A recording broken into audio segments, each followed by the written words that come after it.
Okay, this week we're at week 8, and we went over, or I'm going to go over chapter 11.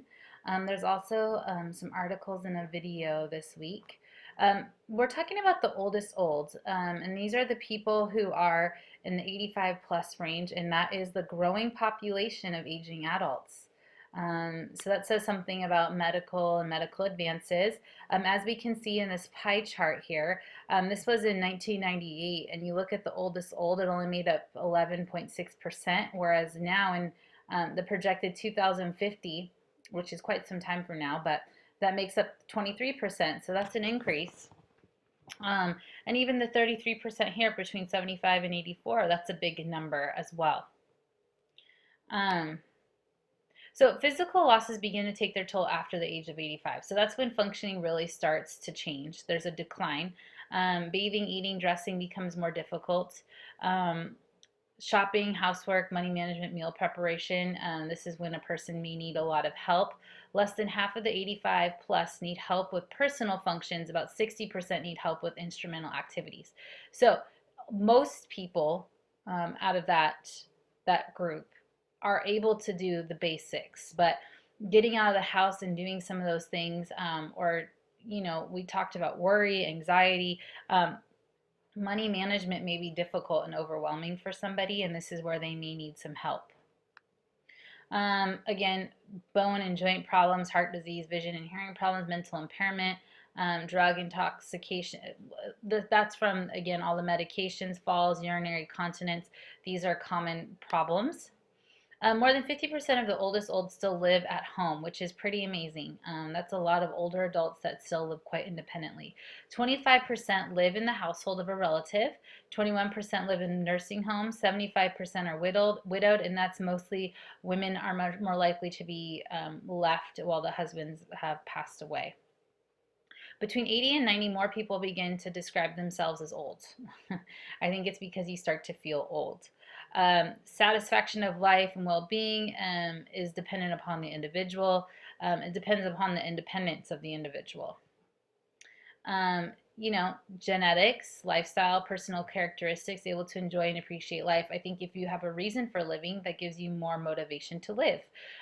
When people don't have a purpose, or they don't feel like people care about them, that is when they may choose to give up, or if they're very critical, negative people, they may give up and not really fight for independence. And obviously, genetics plays a role as far as if you don't have a family history of life threatening illnesses, things of that nature, you may live and thrive very long and live quite independently for a long time. Informal caregiving. So there's three generations family is more a three generational family is more common than in the past. So again, I remember when I was young, I had my great grandparents, I had my grandparents, and then of course my parents, and then myself. So I was around them most of my childhood. Granted, my grandparents were young when they had my dad, so that meant my great grandmother wasn't really that old once I was born. But this is more common as people are living longer. For example, my grandparents are still alive, so my children have their great grandparents. And that's because people are living longer. Preferred living arrangement is independent. So again, like I said, people want to live on their own. Informal caregiving comes from family, friends, and church groups, so people who are looking to help. And formal caregiving comes from hospitals, professionals, nursing homes, things of that nature. So obligations of adult children to parents. So great deal of family interaction, but not extended household. So modified nuclear family. This has been common to take care of the aging adult. And that may be due to financial resources, and maybe due to the fact that maybe because a person's more independent, they are more open to helping with the care. But this is becoming a more common trend. Okay, so intergenerational norms, standard behavior. So most people feel that emotional support should be provided by children. And depending too on the diversity of the family. So on ethnic background, there might be, with certain ethnicities, there might be more of an obligation or an expectation that adult children will take care of aging parents. They believe that they should provide the physical assistance. A small majority believe that adult children should help out financially. Women are more likely to be expected to help. And I think that's a pretty common expectation. Um, Long trends in mortality and birth rates have consequences for the kin network. So fewer offspring and siblings are available to offer support. So the fewer people that you have in your life, the less support you may have when you get older. More people are living into their 80s and becoming part of the old. So meaning as they're getting older and older, if there's not a lot of support network, if it was just peers, some of your peers could begin to pass away or have to move elsewhere or change location, and you could become quite isolated. Um, Traditionally, women have been expected to help with physical care and social activity. Men were expected to help with the bookkeeping, the financial component, um, and this is now probably again changing because the role of women is changing. I think now people are seeing men are just as capable as women when doing things. Um, Typically, it's a female sibling that is taking care of the aging adults. But what happens in families where there are no female siblings? What happens in those situations? So things are changing. There's no necessarily expected way things have to be. The basis for help now is less for economic reasons and more for psychological reasons. Adult children are likely to live elsewhere. Governmental assistance has reduced dependence on children. Um, so, in a sense, because there's less financial help maybe from the government, there's more dependence on, like, you need to help me out because I need it. Um, and two, I think it helps someone to live longer, again, if they're being cared for by people that hopefully love them and want what's best for them and want to encourage them to live independently. So that may increase one's age and longevity. About 40% of caregiving is provided by spouses. Wives provide more care than husbands. Caregiving is often stresses a relationship.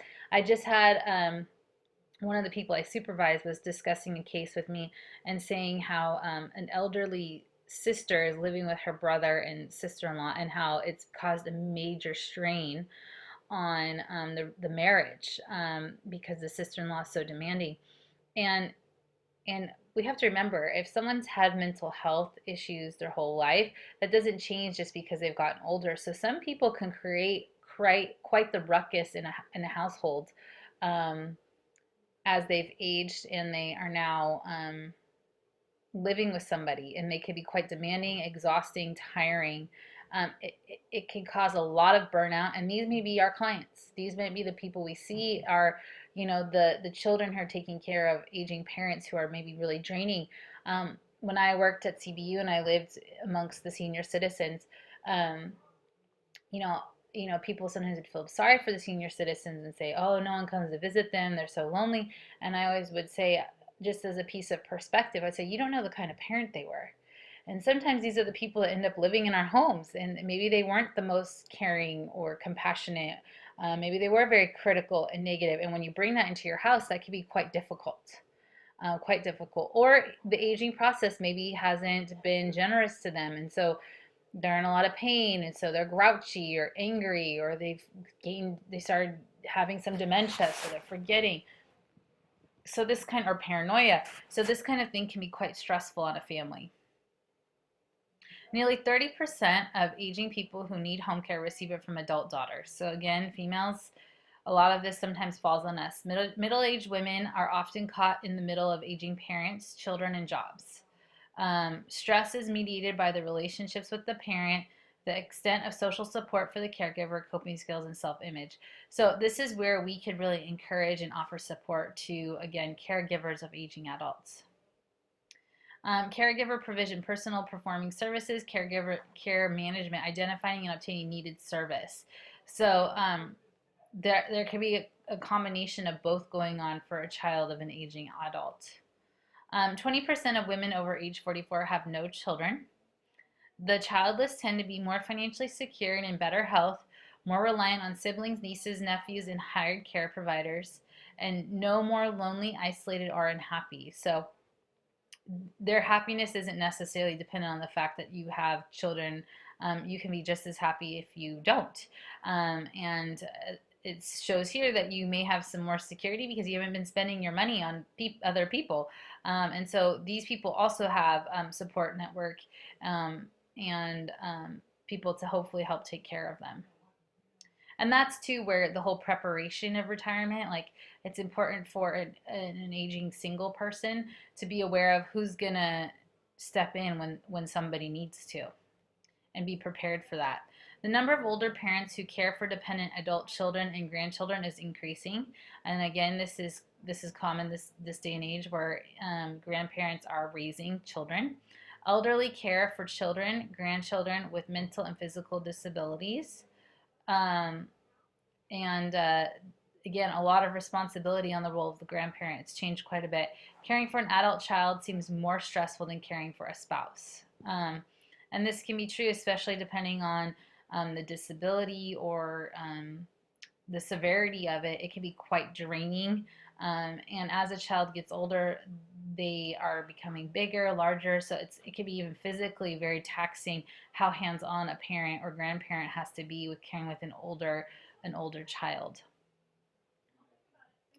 Stress and stress management. So caregiver distress results from role strain, subject burden, depression, anxiety, and hostility, coping response to the demands of stressful situations. So this again, as clinicians, this is where we come in and hopefully can help them come up with coping skills, teach them how to handle stress, give them outlets, whether it be coming to therapy as an outlet, and then maybe we encourage them to get some hobbies, because we don't want the stress that they're taking by having to have this responsibility to pay a toll on their own health and their own well-being, probably because a lot of people are depending on them.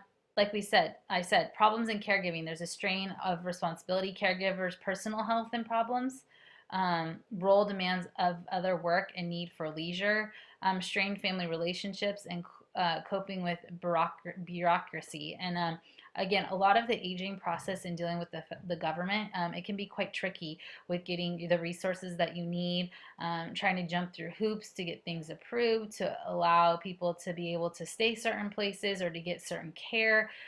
It can be quite draining. And if a person doesn't really know resources and they don't really know what to start, which can seem quite overwhelming.